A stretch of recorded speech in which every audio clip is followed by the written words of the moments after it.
برنامج، وبتمنى لك كل توفيق. وزي ما حضرتك قلت يعني انت حضرتك صديق وانا بعتز بصداقة حضرتك جدا.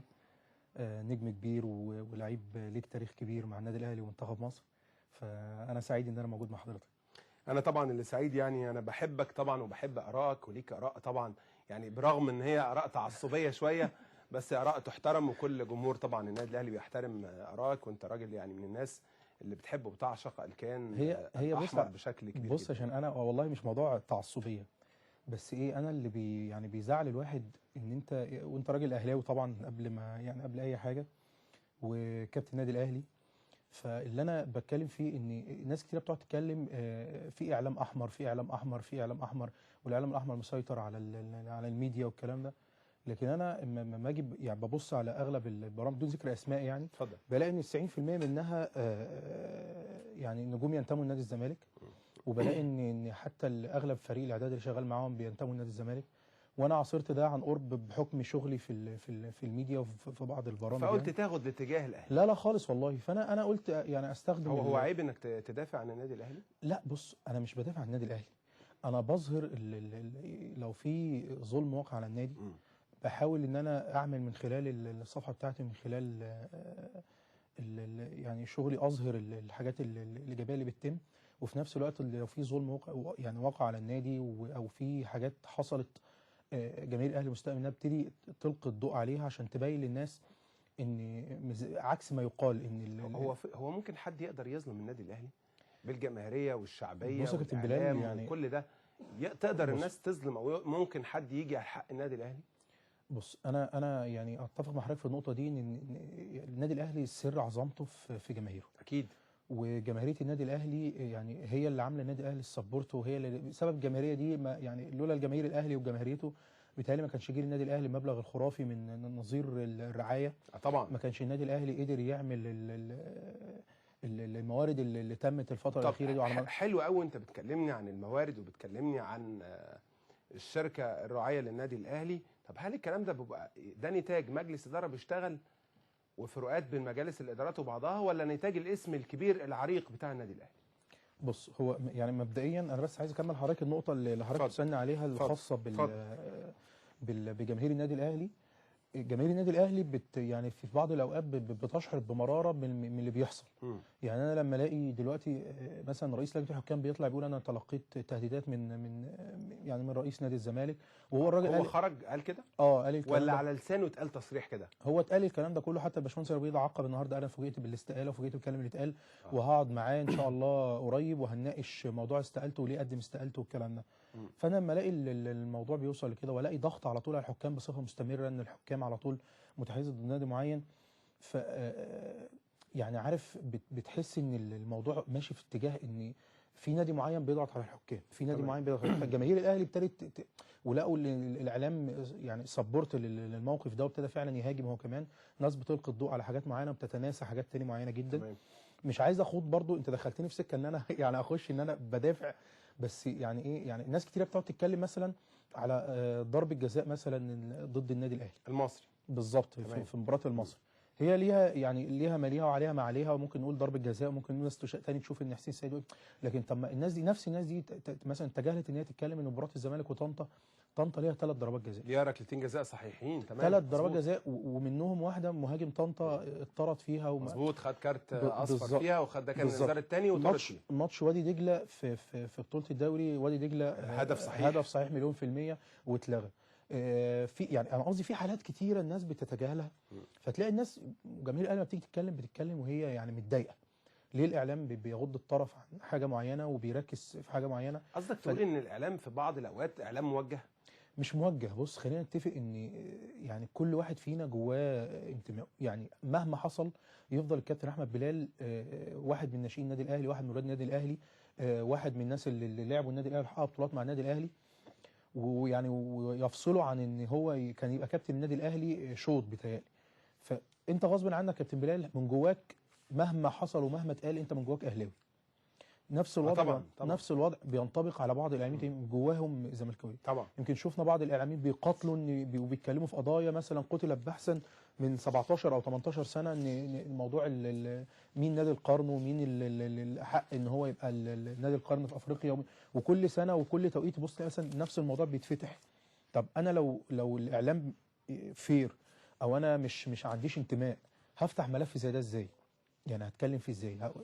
ملف بقاله مثلا دلوقتي 16 سنه وارجع اقول ان انا يعني انا شايف ان نادي الزمالك نادي القرن، نادي الزمالك الظلم وان هو المفروض نادي القرن، وافضل اعيد خلاص الموضوع ده انتهى بالظبط. انا يعني دلوقتي ايه الفكره ان انت كل شويه نفتح نقول مين يا جماعه نادي القرن؟ مين اللي اعلن سؤال مين اللي اعلن او من له الحق الاعلان عن نادي القرن؟ الاتحاد الافريقي بالظبط. طب هو اعلن النادي الاهلي نادي القرن بالظبط، خلاص انتهى الموضوع. ده مش اعلن كده هباء، ظالم بقى مش ظالم، لا دي مشكله الانديه الثانيه. وهو كمان ما اعلنش هباء، يعني ما جاش قال انا يا جماعه انا في مسابقه بعد بكره تعالوا ده الاهلي هو نادي القرن، لا ده قدم اللائحه اللي هيتم الاعتماد عليها في بوينتس طبعا بالظبط، وقدمها للانديه كلها. وكان في التوقيت ده كان في الدكتور كمال درويش موجود في رئيس نادي الزمالك، واتعرضت عليه اللائحه ووافق عليها وبعت موافقه للاتحاد الافريقي وقال يا جماعه انا موافق، ونفس الوضع انطبق على النادي الاهلي وانديه افريقيا كلها وتوافق عليه. تمام. فانا لما اجي اشوف يعني اعلامي بيتكلم في النقطه دي، اكيد هو بيتكلم كده من نابع من ميوله. يعني هو اكيد ميوله هي اللي مخليه يتكلم في النقطه دي. هو الاعلام في مصر دايما يعني بتحكمه الالوان. ما انا بقول لحضرتك هو يعني ممكن انت تحاول تبقى فير وتحاول تشتغل ان انت يعني مش شغال في قناه نادي. في قناه نادي انا ممكن اعذرك، انت اوريدي انا شغال في قناه نادي مثلا في النادي الاهلي. يعني الناس كتيره بتتكلم على شادي محمد، يعني وناس سالتني عن شادي وتحيزه للنادي الاهلي، فقلت لهم يا جماعه شادي اشتغل في قناه الاهلي. لا يعني من الطبيعي جدا انه شادي يطلع يدافع ويتكلم ويؤيد الاراء بالظبط لان هو وجهه النادي الاهلي. شادي كابتن النادي الاهلي بغض النظر يعني قصدي واحد من ولاد النادي. بس انا هكلمك ازاي بغض النظر شغال في قناه النادي وبغض النظر انه لاعب في النادي الاهلي وبغض النظر عن الكلام ده، انت بتتكلم كراجل بتشتغل وشغال في قناه النادي. في قناه الاهلي بالظبط. انا المنوط بيا في قناه النادي ان انا اعمل ايه؟ انك تدافع عن حقوق النادي. ادافع عن الكيان. تمام. واشوف حقوق النادي او الحاجات اللي تهم النادي واتكلم فيها. ادافع عن جماهير النادي، اقف في صف النادي في كل الاحوال. ما ينفعش مثلا او يستحيل او من رابع المستحيلات ان اطلع في قناه النادي هاجم ناديه، او ان انا اطلع اقول ان ناديه. ومع ذلك وانا يعني اتشرف ان انا يعني رئيس تحرير برنامج كابتن شادي. مع ذلك في اوقات كتيره جدا كنا بنطلع وبنهاجم وبنقول يا جماعه في اخطاء، بنقول يا جماعه وليد سليمان غلط في ماتش الاسيوط ان هو مسك الحكم من التيشيرت بتاعه، يا جماعه ده مش حسام غالي غلط لما رمى الشاره على الارض. وكنا بنطلع وبننتقد وبنقول، بس للاسف الناس ما كانتش بتشوف الكلام ده. واتكلمنا كتير جدا عن الزمالك ولما كان ماشي في افريقيا كويس ولما وصل سيمي فاينال.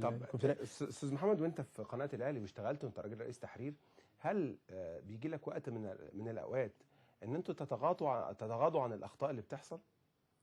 لا على الاطلاق. يعني انا فاكر احنا عملنا حلقه عن التحكيم، مش الموسم اللي فات، الموسم اللي هو اللي قبل اللي فات، واتكلمنا الاهلي استفاد قد ايه من الاخطاء التحكيميه والزمالك استفاد قد ايه من الاخطاء التحكيميه، وجبنا الحالات بالفيديو وقلنا يا جماعه دي الحالات على مدار الموسم، دي الحالات اللي حصلت ورد الخبراء التحكيم عليها، وقعدنا اتناقشنا فيها واتكلمنا وبينا ان الاهلي استفاد من اخطاء التحكيم وان الزمالك برضه استفاد من اخطاء التحكيم، والاهلي اتظلم التحكيم والزمالك. فاحنا يعني ما ينفعش نغض الطرف، لان دلوقتي انت عارف السوشيال ميديا والبرامج الكتيره وبرامج التحليل الكتيره والقنوات الكتيره اللي بتذيع دلوقتي الدوري وتحليله، كل ده ما خلاش في مجال ان ممكن حد يغض الطرف عن حاجه. انت داخل عارف ان كل الناس شايفه الحقيقه وعارفه الحقيقه فين، فانا ما ينفعش اضلل الناس وما ينفعش اضحك عليهم، لان الناس دلوقتي ما بقتش يعني انت عارف. تفتكر انتوا ايامكم يا كابتن بلال كان الواحد بيتفرج على الماتش ويجري بسرعه يلحق الكاميرا في الملعب بالليل على القناه الثالثه حتى بالصدفه عشان بس ممكن يشوف جول او يرجع يشوف تعليقات اللعيبه بعد الماتش او يعرف الجون ده جه ازاي، الخطا جه ازاي. لكن دلوقتي شوف كام برنامج بيطلع يحلل الماتش وكام برنامج واخد الكواليس بتاعت الماتشات، فالموضوع بقى صعب ان انت ممكن. طب خليني اخدك ونروح للمباراه الاهلي والزمالك، مباراه القمه اللي ان شاء الله هتقام يوم 29 ديسمبر الجاري باذن الله تعالى. طب ناخد دكتور ياسر ايوب الاول وارجع اسال دكتور ياسر. مساء الخير. اهلا وسهلا كابتن احمد. ازي حضرتك؟ الحمد لله تمام. كله تمام الحمد لله. الحمد لله يا رب الخير لكل الناس يا رب. يا رب ان شاء الله يا فندم. راي حضرتك، يمكن انا سمعنا او اللي اتقال انه خرج بيان من النادي الاهلي بيستنكر استقاله او اقاله كابتن رضا البلتاجي الفتره اللي فاتت. لا هو عشان يعني نكون دقه ووضوحا. تمام البيان ما بتهدفش الاقاله او الاستقاله. تمام هو البيان توقف او يعني اعرب عن قلق مجلس اداره النادي الاهلي بشان التصريحات الاعلاميه الكثيره الايام اللي فاتت انه كابتن رضا البلتاجي نفسه قال في اكثر من لقاء تلفزيوني ان هو تعرض لضغوط تهديدات اجبرته على الاستقاله او ضغوط داخل اتحاد الكره بحيث انه طلب منه الاستقاله. ده كلام الكابتن رضا البلتاجي نفسه. ده كلام كابتن رضا ان هو اتعرض لبعض الضغوطات من مين يا فندم؟ الله هو ما قالش واحنا جهه تحقيق. لا قال يا دكتور ياسر. لا هو قال في تهديد جاله من انتصاب مرتضى بالظبط، وقال انا موجود انا محمد ابو علي يا دكتور ياسر مع حضرتك صحفي فيتو. هو قال انه تعرض لضغوط وان اتحاد الكره فيه ضغوط اجبرته على الاستقاله. انا يعني كنادي اهلي انا بطالب اتحاد الكره يحقق ويقول لي ايه هي الضغوط ومن مين بالضبط الضغوط دي كلها ولماذا استقال الكابتن البلتاجي. لان انا كل اللي يعنيني كنادي اهلي هو حمايه الحكام وضمان الحياديه في المباريات المقبله والا يتعرض اي احد على الاطلاق لاي ضغوط من اي احد. طب يا دكتور حضرتك يعني قلت ان كابتن رضا البلتاجي تعرض لضغط فبالتالي كابتن رضا يعني تقدم باستقالته أيوة. للجبلايه مش كده؟ طب ايه دور النادي الاهلي؟ ايه اللي النادي الاهلي ممكن يعمله بصدد هذا الكلام؟ الخط اتقطع، نحاول نجيبه مره ثانيه. يمكن دكتور ياسر ايوب بيقول ان تعرض كابتن رضا البلتاجي للضغوط او التهديدات هو ده اللي خلاه يستقيل. ايه اللي ممكن يعمله النادي الاهلي تجاه القرار ده؟ بص، هو الموقف بتاع النادي الاهلي لحد دلوقتي موقف سليم جدا. النادي الاهلي طلع بيان قال يا جماعه وضحوا لنا سبب الاستقاله ايه، وازاي انتوا تسمحوا ان رئيس لجنه الحكام يتعرض للضغوط دي ويتعرض ان هو يتلقى رسائل بالتهديد، يعني لو ما عينتش حكام معينين او لو الحكام ما مشوش على خط معين او طريق معين يعني كلام طبعا مش عايزين نكرره تاني. فالاهلي عايز يوضح او عايز يعرف ايه سبب الاحداث اللي بتحصل دي وازاي اتحاد الكوره يسمح بالكلام ده كله. انا لو وجهه نظري انا لو باشمهندس هاني ابو ريده تمام اجيب الحكام او رئيس لجنه الحكام واقعد معاه واقول له انا بجدد فيك الثقه. تمام واجتمع بالحكام نفسهم واقول لهم خليكم واثقين من نفسكم واحنا في ظهركم. تمام ما ينزلوا الملعب ما تفكروش في اي حاجه غير ان انتوا تحكموا بما يرضي الله. اي حد هيحاول يعني يتطاول عليك او حد يعمل وسيله ضغط هيبقى فيه عقوبات رادعه على النادي بتاعه. طب لو الموضوع اتاخد محمد بقوه. انا عايز اقول لك على حاجه مهمه جدا. يمكن النادي الاهلي خرج تصريح من الحاج محمد ابو وهاب كان مستاء فيه من الاداء التحكيمي في مباراه الزمالك وطنطا، وايضا من المستشار مرتضى منصور خرج برضو تصريح برضو بيستنكر فيه الاداء التحكيمي في مباراه الاهلي والمقصه.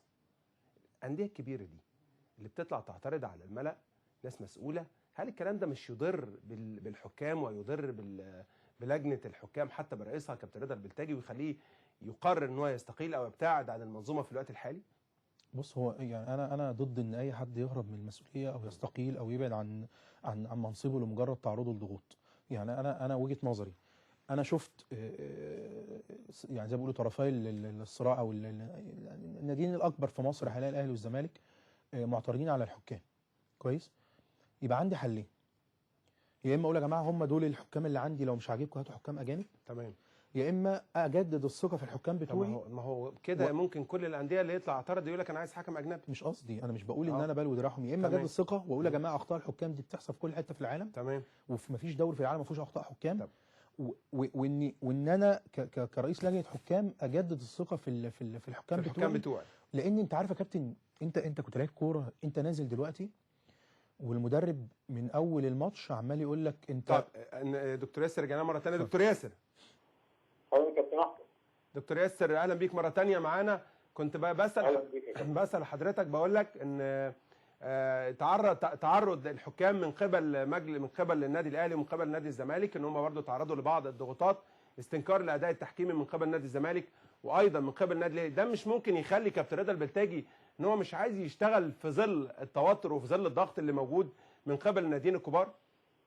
لا انا عايز بس اوضح يا كابتن احمد. اتفضل. باذن حضرتك الفرق الكبير جدا بين انك انت كنادي او كاعلامي او كمشجع جمهور عادي، انك انت تنتقد اداء حكم في مباراه وتقول ان في قرار له كان صحيح او قرار كان خاطئ او لم يحتسب ضربه جزاء او احتسب ضربه جزاء، تمام. وبين انت تقرر انك تمارس ضغوط عشان تغيير رئيس لجنه الحكام. تمام.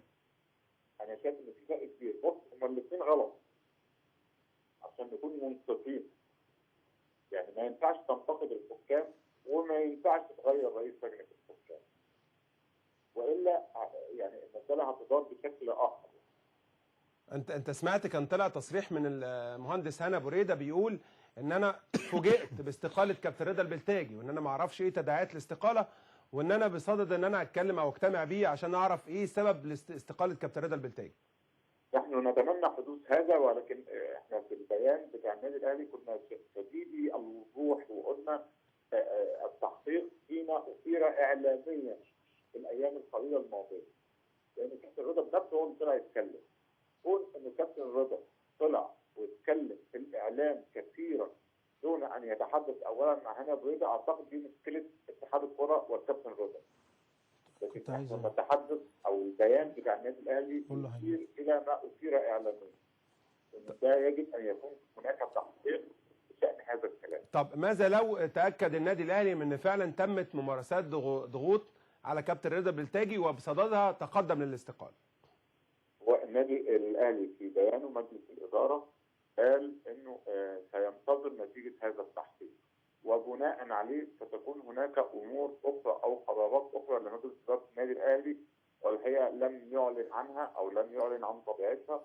ولكن النادي الاهلي كل ما يريده هو حمايه واحترام حكام كره القدم في مصر. طيب يا دكتور ياسر، انا يعني معلش السؤال لحضرتك، انت حضرتك عارف وطبعا واكثر مني خبره وحضرتك استاذنا ان التواصل انا محمد ابو علي مع حضرتك من فيتو يا دكتور ياسر. اهلا استاذ محمد. ازي حضرتك يا دكتور ياسر؟ انت حضرتك عارف يعني العقوبه بتاع التواصل مسؤولي الانديه مع الحكام او مع المسؤولين خاصه بالتحكيم، عارف عقوبتها ايه في الاتحاد الدولي دكتور ياسر؟ طبعا. وان الواقعه دي اتكررت في اوروبا مع يوفنتوس بتهيألي، وحصل مشكله كبيره في الدوري الايطالي. وعارف العقوبات اللي بالظبط يا دكتور. على مورينيو. فانا دلوقتي لما اشوف مثلا رئيس نادي مش عاجبه جمال الغندور، ومش عاجبه عصام عبد الفتاح، ومش عاجبه وجيه احمد، ومش عاجبه الكابتن رضا البلتاجي، ومش عاجبه حد خالص، طب موقف النادي الاهلي يعني انا الموضوع بقاله داخل في 3 سنين، اتغير حوالي 4 رؤساء لجنه حكام. فانا شايف ان الموضوع بقى صعب قوي يا دكتور ياسر، وجماهير الاهلي مستائب بشكل كبير جدا. ويعني انا طبعا مع البيان، وشايف ان البيان محترم، وشايف ان كلام حضرتك محترم جدا، وكان لازم يتخذ موقف يعني من قبل كده. رأي حضرتك ايه في تغيير يعني اعضاء او رؤساء لجنه الحكام الفتره الاخيره؟ يعني هو المفترض انه رئيس لجنه الحكام اما يتم تعيينه يتم منحه كل الضمانات والمسانده اللازمه والاستقلاليه حتى يقوم بمهمته. لكن فكره ان انت يبقى عندك 4 رؤساء لجان حكام سنتين، في اقل من سنتين، ده معناه انه في خلل في المنظومه. بالظبط. وفي خلل في الرؤيه، وفي يعني انت بالظبط. يعني انا عايز اقول لك يا استاذ محمد على حاجه. ليه عندنا نظام وعرف وقانون يمنع التعليق على احكام القضاء حتى ولو كانت احكام غير صحيحه احيانا؟ عشان تحافظ على هيبه. بالظبط، لعدم التاثير على القضاء، الحفاظ على هيبته. مظبوط. مساله احنا حكام مصر، انا اسف جدا في هذا التعبير، بقوا ملطشه للكل. دمهم بقى مستباح. فالمساله كده، انت متخيل ده بيؤدي الى ايه؟ بيؤدي الى حكم مهما كانت كفاءته هيبقى في النهايه حكم ترتعش صفارته وترتعش قراراته. مظبوط. اكيد يا دكتور. طبعا اللي بنطالب بيه عوده الهيبه للتحكيم، وبنطالب بحمايه الحكام من اي احد. احنا بعض الناس في مصر للاسف تعودت دلوقتي على تحويل اي قضيه بصراع بين الاهلي والزمالك وبين الابيض والاحمر. مش دي القضيه خالص. القضيه الحقيقيه هي ان يعود للحكام احترامهم، وان يمارس اتحاد الكره دوره الطبيعي والحقيقي والاصيل في حمايه الحكام. ده شيء محترم طبعا يا دكتور ياسر، وحق اصيل للنادي الاهلي يمكن حضرتك كنت بتدعو يعني، وقلت في بيان، ما اعرفش اذا كان البيان ده صح ولا غلط، ان من حق جميع الانديه معرفه اسباب استقاله رئيس لجنه الحكام. طبعا، لانه وعايز اقول لحضرتك انه اذا كان هذا البيان يحمل مجازا او واقعيا اسم النادي الاهلي العظيم والكبير، لكن هو في النهايه مطلب اعتقد لكل الانديه المصريه انها عايزه الحمايه وعايزه العداله وعايزه الشفافيه في المساله. طب دكتور النادي الاهلي يعني يسعده ان يكون ممثل هذه الانديه.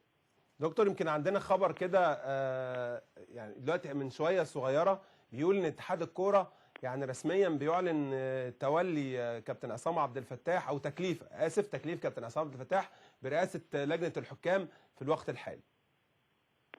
هو كان الكلام ده بيقال من امبارح ان هو لغايه لما المهندس هاني أبو ريدة يقعد مع الكابتن رضا البلتاجي انه تم تكليف كابتن عصام عبد الفتاح باداره شؤون اللجنه لغايه الفصل في قرار الاستقاله او قرار الاقاله او الابعاد او يعني ايا كان هو هيبقى قرار شكله ايه، لكن ده معروف من امبارح. طب اذا النادي الاهلي ينتظر الاهلي ينتظر ينتظر نتيجه التحقيقات، يعني معرفه الاسباب. وتم الاتصال بين المهندس محمود طاهر والمهندس هاني أبو ريدة ونحن في الانتظار. اشكر حضرتك شكرا جزيلا دكتور ياسر ايوب، رئيس المنظومه الاعلاميه في النادي الاهلي، ويا رب نتمنى يعني التحيات تبقى سريعه جدا ونعرف كلنا الحقيقه، حقيقه موقف كابتن رضا البلتاجي من تقديم استقالته. يعني كابتن بلال الموضوع صعب جدا يعني. ده الخبر يمكن قدامنا على الشاشه. هو انت عارف احنا عندنا ماتشات كاس مصر تبدا على طول، فلازم يبقى تحدد لها حكام. عندنا الاهلي يلعب يوم الخميس، ففي حكام المفروض يديروا الماتشات دي، فطبيعي ان يبقى في حد مسؤول. يعني كابتن رضا بتاجي بعد، فطبيعي ان في حد يسير الامور زي ما بيقولوا ويحدد الحكام لمباراه كاس مصر. فده يعني انا شايفه قرار طبيعي لحد ما يبقى في اجتماع بين الدكتور الباشمهندس هاني والكابتن رضا البلتاجي. اللي انا عايز اتكلم فيها كابتن بلال وحاجه مهمه جدا ولازم الناس تقف عندها، ان يعني ما ينفعش كل الحكام، انا مش عايز الحكم ده يحكم لي ولا ده يحكم لي ولا ده يحكم لي، رافض كل الحكام، رافض كل رؤساء لجنه الحكام. فالعمليه الموضوع بقى صعب جدا. يعني انا بس عايز اسال، هل يعني في التوقيت الحالي كابتن عصام عبد الفتاح هو من الطبيعي ان هو اللي يقود رئاسه لجنه الحكام، ولا استقطاب حد من بره؟ يعني انا بقول لحضرتك هي تسيير اعمال. يعني هي المفروض هو هيمشي الجوله الجايه بتاعت كاس مصر لحد ما في اجتماع بين لحد انتهايه الموسم بالظبط، الدور الاول. لا مش الموسم، لحد ما في اجتماع بين الباشمهندس هاني والكابتن رضا البلتاجي. يبقى الاجتماع امتى؟ ما هو خلاص احنا بنتكلم في اسبوع على نهايه الدور الاول، مش كده؟ تمام. يعني هو المفروض الخميس اللي بعد القادم ده الديربي وبعد بكره وبعد ما في قعده بين الكابتن رضا والباشمهندس هاني، يعني هيحسموا فيها الجدل اللي داير بخصوص استقاله. طب انت موافق على استقاله كابتن رضا البلتاجي ولا لا؟ طبعا. هو قلت لحضرتك انا مش موافق. انا ضد ان اي حد يهرب من المسؤوليه، ضد ان اي حد يتعرض لشويه ضغوط او يتعرض لبعض الا لو الكابتن رضا طلع وقال لنا ايه اللي حصل. يعني الكابتن رضا يطلع ويقول لنا ايه اللي حصل والموقف ايه ويتكلم معانا فيه. اللي انا عايز اتكلم فيها كابتن بلال، النادي الاهلي بقيمته ونادي الزمالك بقيمته بجماهيريتهم هما الاثنين مطالبين دلوقتي ان لازم دلوقتي يتم الاعلان مسانده الحكام، مسانده اتحاد الكوره. ما ينفعش ان انا افضل كل شويه اخش في جدل لان الوضع لا الوضع في البلد مستحمل الاصرارات اللي بتتم دي، ولا الوضع يعني في المنظومه الكرويه في مصر دلوقتي مستحمل الجدل اللي بيتم ده. انت كنت بكلم حضرتك في انت كلاعب كوره ونازل الملعب وشايف كل الجماهير ضدك، وشايف الجهاز الفني اللي اوريدي المسؤول عنك ضدك. لا انت كمان هتخش متنشن ومش تبقى مركز، وهتبص تلاقي نفسك طبيعي يعني عارف خارج عن التركيز، وهتلاقي نفسك مش عارف تدير الماتش. فده اللي بيحصل دلوقتي. طب انا عايز اسالك سؤال مهم جدا، هل الاعلام دور في الكلام ده؟ الاعلام ليه دور في ان الامور تسوء بهذا الشكل؟ انا شايف ان وجود الفقرات التحكيميه، وان انا افضل اعيد وازيد واقول، لازم قبل ما اعمل الكلام ده كله افهم الناس ان يا جماعه الحكم بياخد القرار ده في جزء من السنه. مظبوط. ولازم اقول. لكن انا لو شفت تعمد وحسيت ان في حكم الموضوع سهل جدا والموضوع ده لا ده كده في ريبه. يعني الحكم مش قاصد، بس الحكم هنا متعرض لضغوط يعني مش بقول الحكام بتوعنا لا سمح الله مثلا، لا بالعكس، ناس محترمين جدا، وعندنا حكام ما شاء الله يعني. اكيد طبعا. شفنا الحكام لهمش الوان يعني، مش البنا متلونين. وجهاد جرير يعني ظهروا بشكل كويس جدا. جهاد جريشة مرشح لجائزه افضل حكم افريقي. حكام مميزين، وانا ومن وجهه نظري شايفهم يعني ماشيين كويس. ممكن ننتقدهم، ممكن نقول ان كان في مثلا كذا ما اتحسبش، لكن هم على المستوى الاجمالي او المجمل انا شايفهم مميزين. فانا دلوقتي يا كابتن بلال، النقطه اللي لازم يعني يتاخد فيها موقف، الاعلام يساند الحكام، لان فعلا الموضوع بقى صعب جدا. مظبوط. لجنه الحكام نفسها تقعد مع الحكام بتوعها، او رئيس لجنه الحكام اللي هي موجود يقعد مع الحكام بتوعه يتناقش معاهم. الاتحاد الكوره يعلن دعمه ومؤازرته الحكام، لان يعني الحكام لو استمر الضغط عليهم واستمر المطالبه بحكام معينين واستمر اتحاد الكوره نفسه هيفقد مصداقيته. اكيد انا معاك في دي قبل. طب نرجع نروح للمباراه المهمه المرتقبه من مباراه الاهلي والزمالك. هل حسم ملعب المباراه الاول ولا لسه؟ هو يمكن بنسبه كبيره جدا المباراه هتقام على ملعب بترو سبورت، الا لو دي نسبه صغيره، وانا يعني عندي معلومه انها هتبقى في بترو سبورت. الامن رفض، وانا شايف ان الامن يعني مش هيرفض. صعب يرفض. يعني اتلعب نهائي هي مباراه الزمالك، مش كده؟ مباراه الزمالك اتلعب نهائي كاس مصر على نفس الملعب، واتلعبت مباريات جماهيريه كتيره جدا. يعني الاهلي والاسماعيلي ختام الدوري السنه اللي فاتت مباراه الاهلي والزمالك برضو الزمالك نهائي كاس مصر اللي الزمالك كسب فيها 2-0. مش السنه اللي فاتت، السنه اللي فاتت. السنه دي كانت في برج العرب.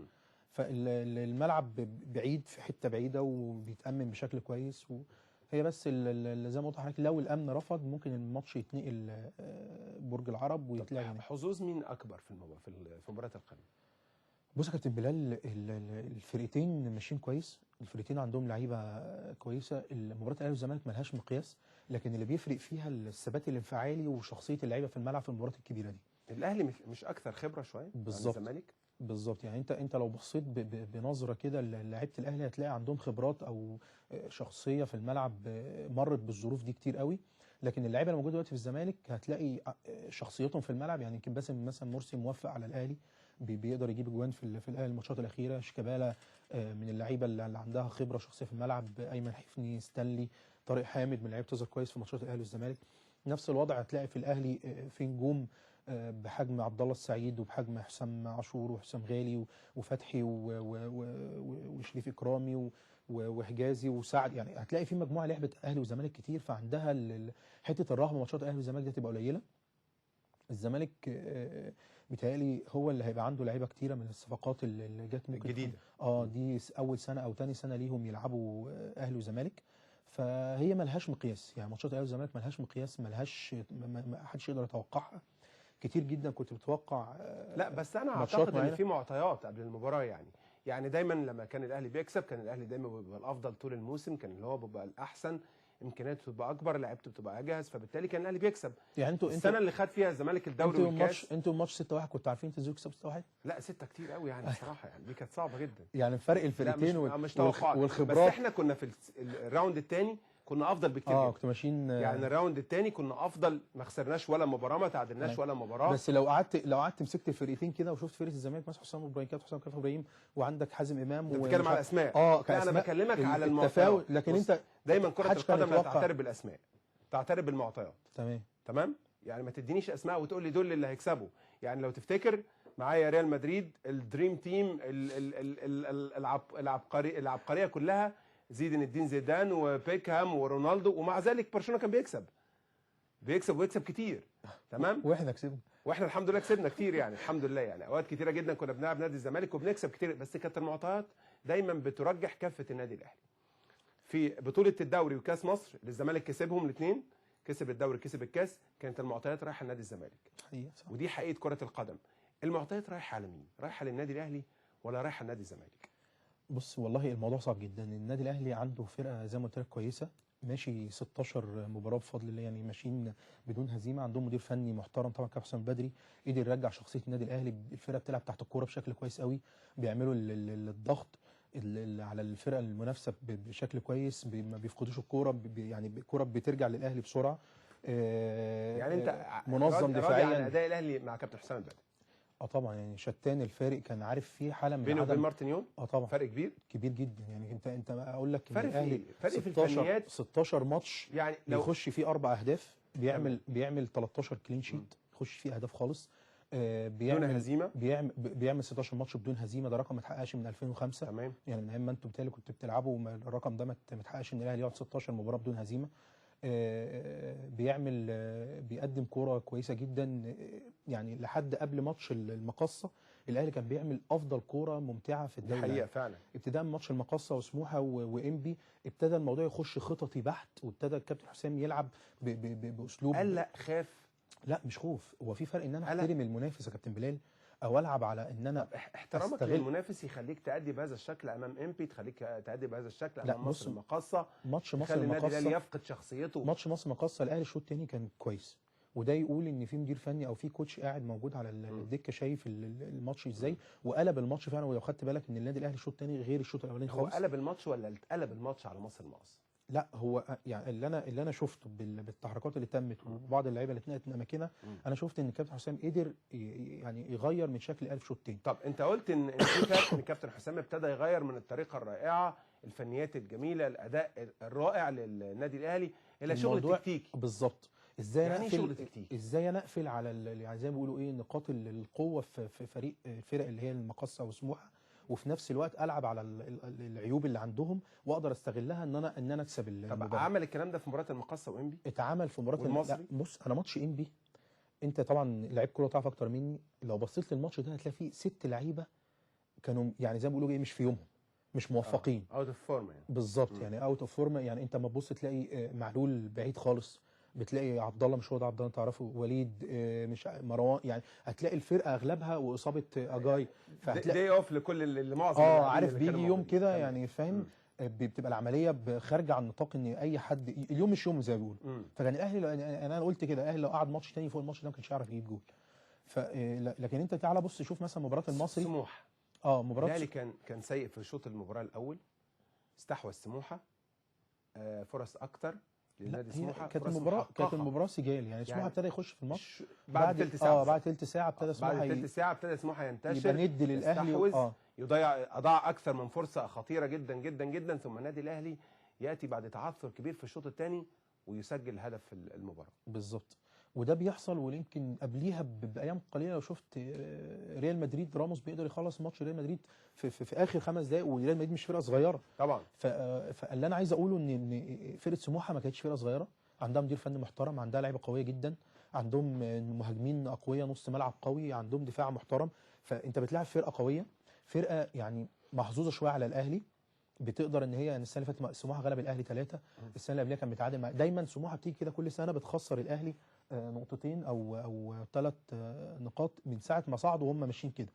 فحتى الدوره الرباعيه لو تفتكر الاهلي كان بيلعب فيها مع سموحه، الاهلي تعادل بالعافيه مع سموحه برغم انه فاز على بتروجيت 4 وفاز على الزمالك، بس جه في ماتش سموحه الماتش كان صعب جدا، الاهلي تعادل وخد الدوري. طيب اكلمك عن نادي الزمالك بقى، ده نادي الاهلي بالظبط. الاهلي امام سموحه كسب، الزمالك قدام سموحه تعادل، الزمالك امام سموحه تعادل، الزمالك امام امبي كسب، مظبوط، الزمالك امام الاهلي قدام امبي اتعادل. هل هي حاله الفرقه قدام الباقي الفرق، ولا انت ولا قوه وامكانيات الفريق الخصم؟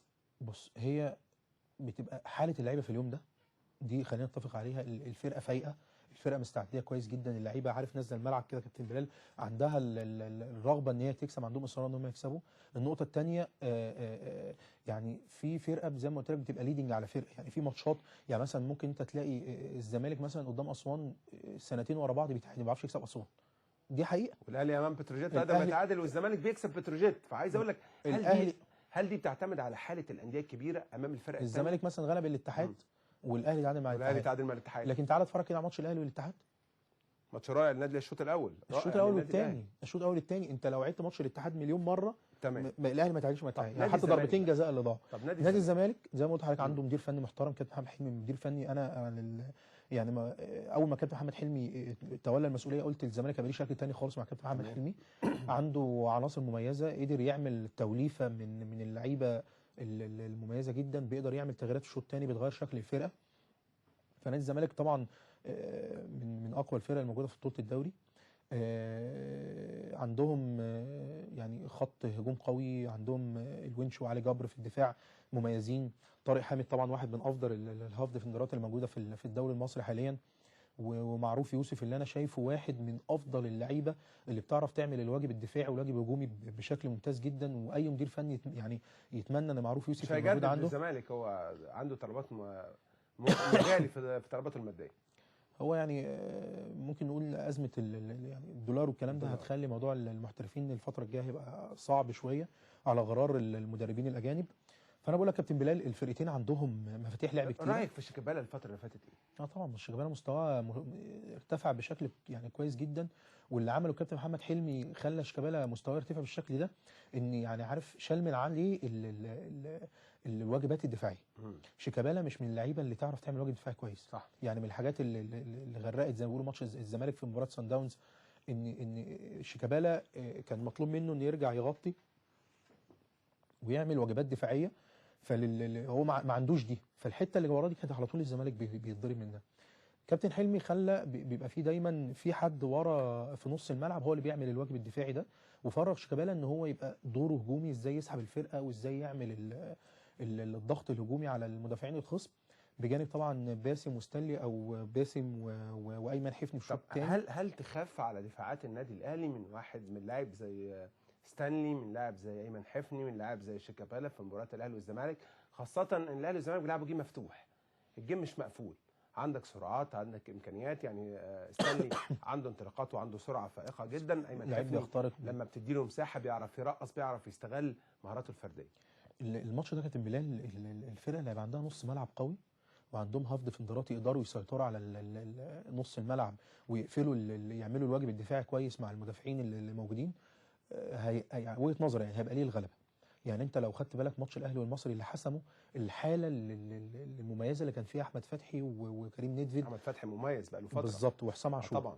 يعني فتحي، وانا بحييك طبعا كابتن حسام البدري ان هو يعني اكتشف او اعاد اكتشاف احمد فتحي في المركز الباك، لان بقى عندنا كمان، او مش عندنا، بقى عند النادي الاهلي يعني باك رايت رائع جدا، وهو كمان في الهاف ديفندر، في حته الهاف ديفندر اللي شفتها في المباراه الاخيره تمام. عامل طب هل الاهلي ممكن يواجه ازمه في خط دفاعه امام ايمن حفني وستانلي؟